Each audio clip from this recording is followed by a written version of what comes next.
Well, hello there, you beautiful, beautiful, amazing, wonderful people. It's Tuesday, baby, and this is video 1 of 2. That's it, 2 for Tuesday. Like Domino's, but less sloppy. You're looking absolutely amazing, I must add, and I'm going to get straight into the meat and potatoes as we want to go through this relatively quickly, but point out some of the things that are in it because, well, some things are absolutely now true. They're true because they're now in the court documents, so they can't escape them. And what are we talking about? We're talking about the Tyler James Robinson court documents. So let's just go through this doc. So count 1, aggravated murder, a capital felony in violation of Utah code and the blah shit. In that, on September 10th, 2025, in Utah County, the defendant, Tyler James Robinson, intentionally or knowingly caused the death of Charlie Kirk under the following circumstances. The defendant knowingly created a great risk of death to another individual other than Charlie Kirk and the defendant, because he basically shot over their heads, do you know what I mean? That's what they're claiming. And you'll see a pattern emerging here. Conviction of this offence may carry the death penalty or, pursuant to Utah Code, a mandatory term of imprisonment for life without parole or an intermediate term of not less than 25 years, and that may be for life.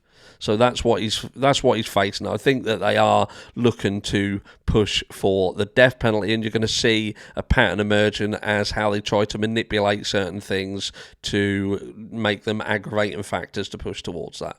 So it says victim targeting enhancement. In violation of Utah Code, Tyler James Robinson intentionally selected Charlie Kirk because of Tyler James Robinson's belief or perception regarding Charlie Kirk's political expression. And it says that it gives the notice here. If the trier of facts finds that beyond a reasonable doubt that the victim target enhancement applies, the sentencing judge or the Board of Pardons and Parole shall consider the defendant's selection of the victim as an aggravating factor. And again, this is for the death penalty. So again, for them to go down the route of death penalty, there has to be aggravating factors. We saw in Idaho, for instance, I believe it has to be premeditated. It also has to be multiple victims. So, yeah. But in this, they're just going to cause a lot of things to be aggravating factors that push towards that. Violent offence committed in the presence of a child, which is an aggravating factor again. The sentencing judge or the Board of Pardons or Parole shall consider as an aggravating factor in their deliberations that the defendant committed a violent criminal offence in the presence of a child. There's actually a couple of those, I believe, which is weird, which I'll come back to, because it says, is that there? Aggravated murder, blah, blah, blah, victim enhancement, so in presence of a child, felony discharge of a firearm causing serious bodily injury, a first-degree felony in violation of Utah Code, in that on September 10th in Utah County, the defendant, Tyler James Robinson, discharged a firearm in the direction of Charlie Kirk, knowing or having reason to believe that Charlie Kirk may be endangered by the discharge of the firearm, and the act caused serious bodily injury to Charlie Kirk. Serious, well, it was more than serious, wasn't it? It was it was fatal, fatal bodily injury. Victim target enhancement in violation. Tyler James Robinson intentionally selected Charlie Kirk because of Tyler James Robinson's belief or perception regarding Charlie Kirk's political expression. And it goes again about the aggravating factor. And then we got here. It says violent offence committed in the presence of a child, aggravating factor. The sentencing judge or the Board of Pardons shall consider as an aggravating factor. What I find here is that this is on here twice. So are we saying that there was only 2 children and they're going to do this for those 2 individual children, which would be the ones that we saw interviewed in the aftermath? Just those 2, the 2 girls? I don't know, but strange. It says here, count 3, obstruction of justice, and it's going to get interesting now. A second-degree felony in violation of Utah Code, in that on September 10th in Utah County, the defendant Tyler James Robinson, with intent to hinder, delay, or prevent the investigation, apprehension, prosecution, conviction, or punishment of any person regarding conduct that constitutes a criminal offence, concealed or removed the firearm used to shoot Charlie Kirk, and the conduct that constitutes an offence would be a capital felony or first-degree felony. So just by removing his own gun from the scene, they're classing that as obstruction of justice. And then we've got it here again here, which they're basically saying that he removed his clothing. So the fact that he changed his clothes, same as a gun, you've done an action that has hindered our investigation, made it more hard for us. And because you made it harder for us, we're going to make it harder for you. Then we've got tampering with a witness 1, which is the third-degree felony, in that on or about September 10th in Utah County, the defendant, Tyler James Robinson, believed that an official proceeding or investigation was pending or about to be instituted or intended to prevent an official proceeding or investigation, and attempted to induce or otherwise cause his roommate to withhold testimony, information, a document, or an item, to wit, directing his roommate to delete incriminating text messages. Now, these text messages, what we believed, like some people have said that they look like they've been written by AI, very, very law enforcement feel to it. But we have seen Tyler Robinson, when addressing law enforcement, to use certain verbiage, certain terminology. So I think that text message exchange, if it was written by Tyler Robinson, wasn't directed at Lance Twiggs. It was directed at law enforcement, and there was a purpose behind that. But we'll get to those in a second, because some other people had said that these text messages weren't how they were written. They would have been changed and altered to hide certain things from the public.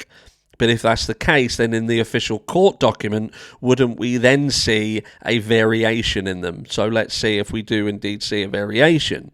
So third-degree felony again, and this is basically saying he told Lance Twiggs to stay silent if police questioned the roommate. Violent offence committed in the presence of a child. So we've got a third one here. So a third child. So that is count 7. So we're saying that there was 3 children who witnessed this this horrendous act, and again they've gone down the victim targeting enhancement there as well. So it says, Brian Davis of Utah State Bureau of Investigations, having probable cause to believe that the defendant committed the above-listed offences, submitted the following evidence in support of the filing of this information. On September 10th at approximately 20:23, Charlie Kirk was shot and killed while speaking to a large crowd on the campus of Utah Valley University, UVU, in Orem, Utah. Police found the suspect murder weapon, a bolt-action .30-06 rifle, nearby. Over the next approximately 33 hours, they do love that. I'm guessing they're teeing that up for a film title later on. You heard it here first. Police conducted a manhunt for the shooter until the evening of September 11th, 2025, when Tyler James Robinson surrendered to police at the Washington County Sheriff's Office. DNA consistent with Robinson was found on the rifle's trigger. After shooting Mr. Kirk, Robinson hid the gun, which is referenced in count 3, discarded the clothing he wore when he fired the rifle, in count 4, and told his lover, roommate, to delete incriminating text messages, count 5, not to talk to police, count 6. Children were present at the time of shooting, count 7. Well, there's actually more than just count 7.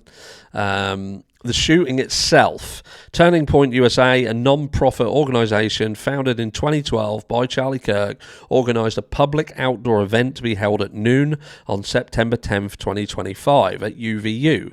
The event was the first in a series of similar events to be held at college campuses nationwide. Mr. Kirk is a well-known conservative activist, famous for these types of events where he discusses various political issues and debates with audience members. His events events and comments have garnered a significant number of supporters and drawn the ire of many who disagree with his political views.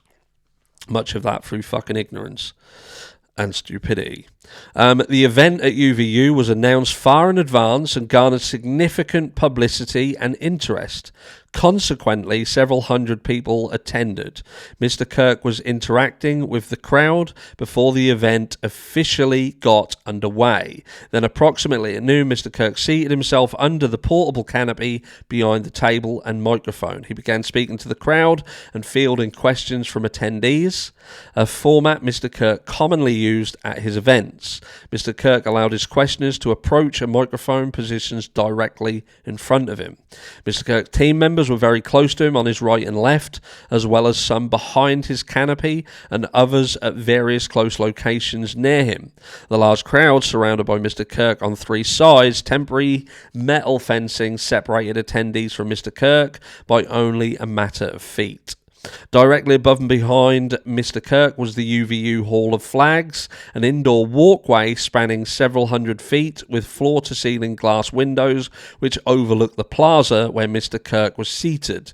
People were in the walkway at the time of the shooting, so this is again feeding into that aggravating factor, saying that if this bullet did what it should have done, then the possibility of someone else also dying was hugely likely. It's just lucky that Charlie Kirk had Wolverine bones and that wasn't the case.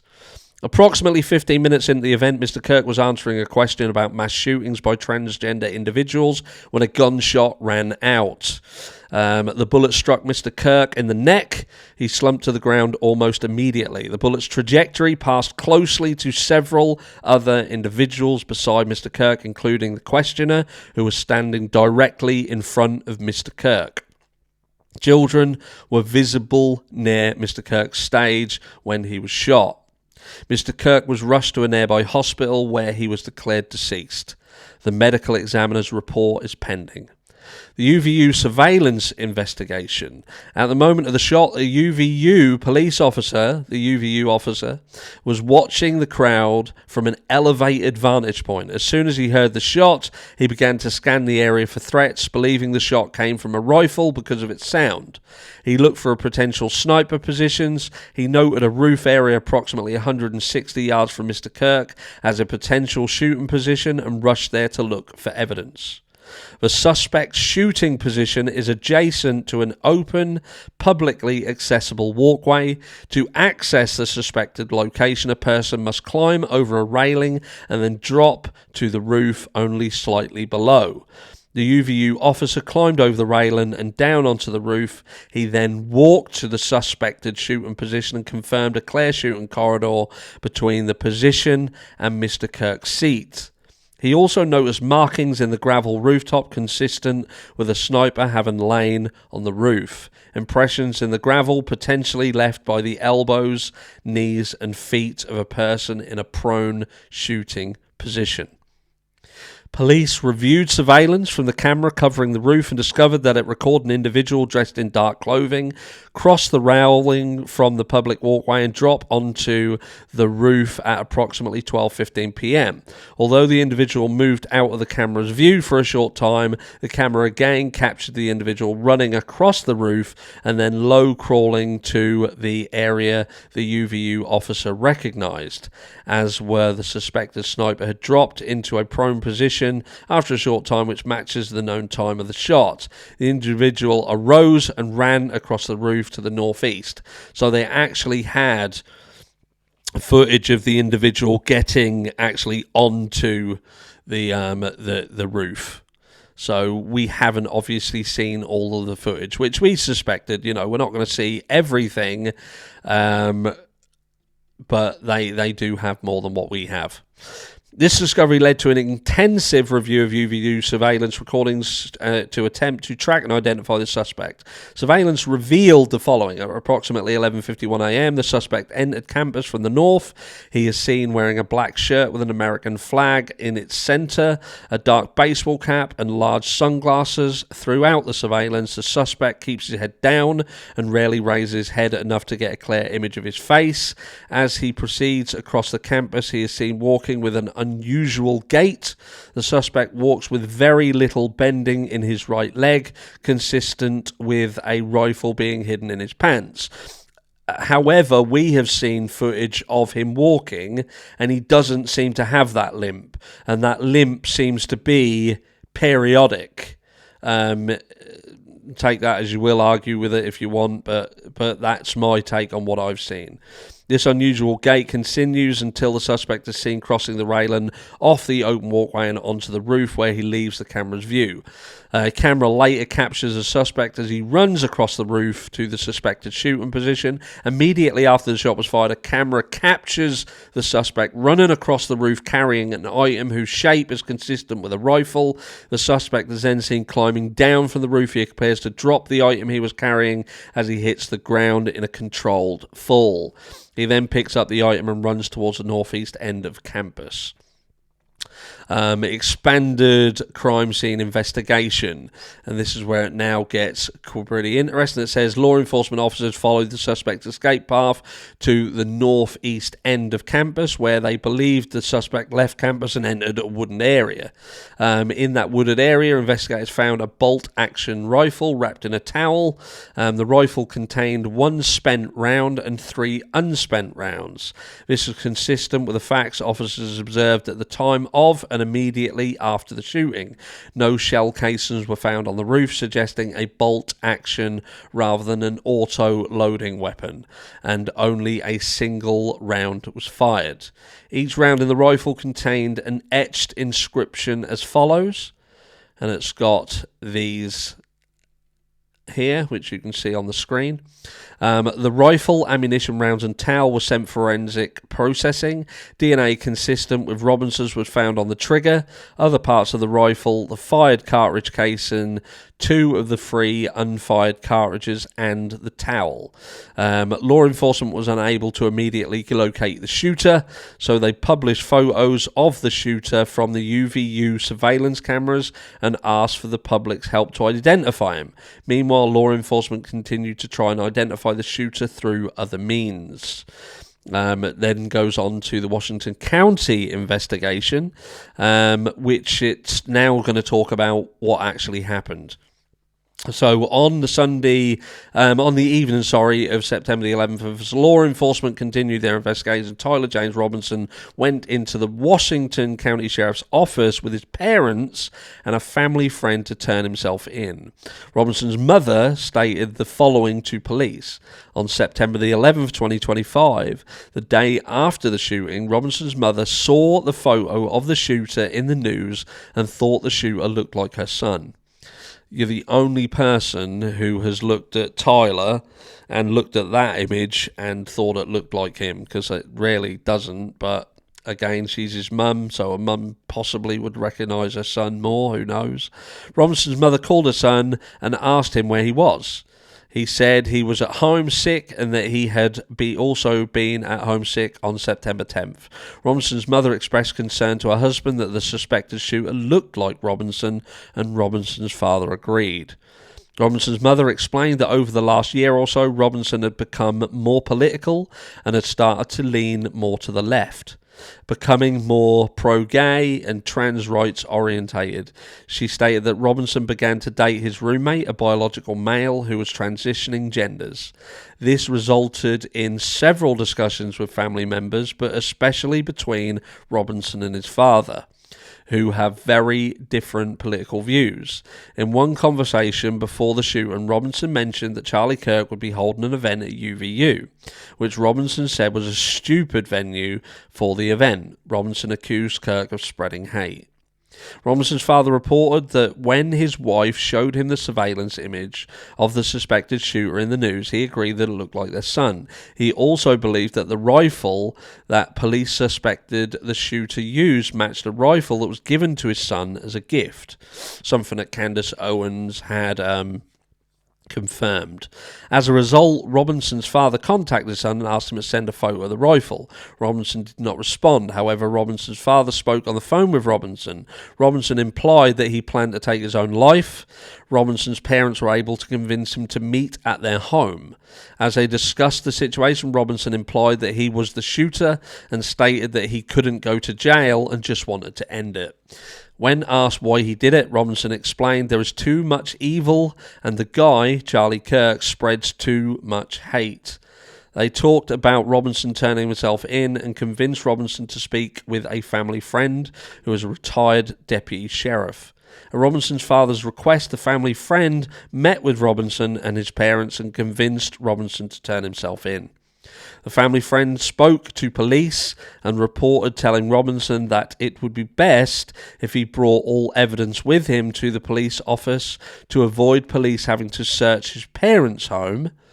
The family friend also asked Robinson if he had any clothes that was related to what he did. Robinson replied that he had disposed of the clothes in different areas. There is no mention, I haven't seen any mention of the clothes being found. Not at this stage. Someone else might be able to confirm that they have. It may later in this confirm that. It says the roommate. Police interviewed Robinson's roommate, a biological male who was involved in a romantic relationship with Robinson. The roommate told police that the roommate received messages from Robinson about the shooting and provided those messages to police, which we're going to look at in a second. On September 10th, 2025, the roommate received a text message from Robinson which said, "Drop what you're doing, look under my keyboard." How did Robinson know he was home, for a start? It could have been anywhere. Stop what you're doing, or drop what you're doing, look under my keyboard. That is he having prior knowledge that he would be at home. The roommate looked under the keyboard and found a note that stated, "I had the opportunity to take out Charlie Kirk, and I'm going to take it." Police found a photograph of this note. The following text exchange then took place. And lo and behold, we have the text exchange that we've seen. So there's nothing changed, there's nothing altered.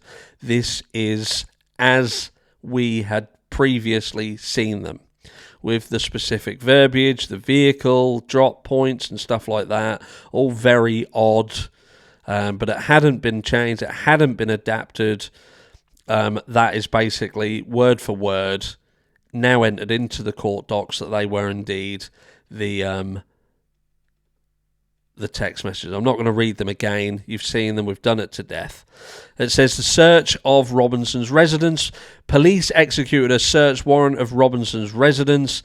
During that search, police discovered a shell casing with etchings like the etchings found on the shells in the rifle near UVU. Police also found several targets with bullet holes in Robinson's home. Aggravated murder pertains to Robinson's, and it just goes through that. What I'll say, like these searches hadn't long, because you've got to think, all this happened relatively quickly, and they were already saying that this is done, this is over, but they'd only just been involved in the searches and taken things away from the property. It's fucking bizarre, mate. But that's just going over those again.